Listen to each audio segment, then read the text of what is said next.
Hi friends, ఈరోజు అమావాస్య. నేను ఏం చేస్తున్నానంటే ఇంటిలో నెగిటివ్ ఎనర్జీ పోయి నరదిష్టి నరగోస అన్నీ పోయి మంచి జరగడానికి నేను ఇవి తీసుకుంటున్నాను. గవ్వ జీడిగింజ అండి, ఇవి బాగా చూడండి. ఇప్పుడు నేను నిమ్మకాయలు తీసుకున్నాను. నిమ్మకాయలు గవ్వ జీడిగింజ తీసుకొని వీటిని 4 మూలల్లో 4 పెట్టేస్తాను.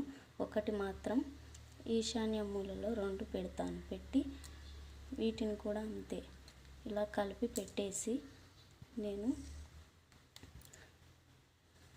పూజ చేసిన తర్వాత ఇలా కలిపి పెట్టేసి వీటిని 4ని నేను మొక్కి నా ఇంట్లో నుంచి నెగిటివ్ ఎనర్జీ వెళ్ళిపోవాలి అని చెప్పి మొక్కి తీసి తొక్కని తోవలో వేసేస్తానండి.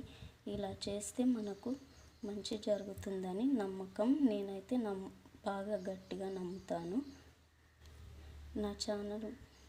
నా వీడియోస్ కనుక మీకు నచ్చినట్టయితే లైక్ చేయండి, షేర్ చేయండి, నా ఛానల్ని సబ్స్క్రైబ్ చేసుకోండి.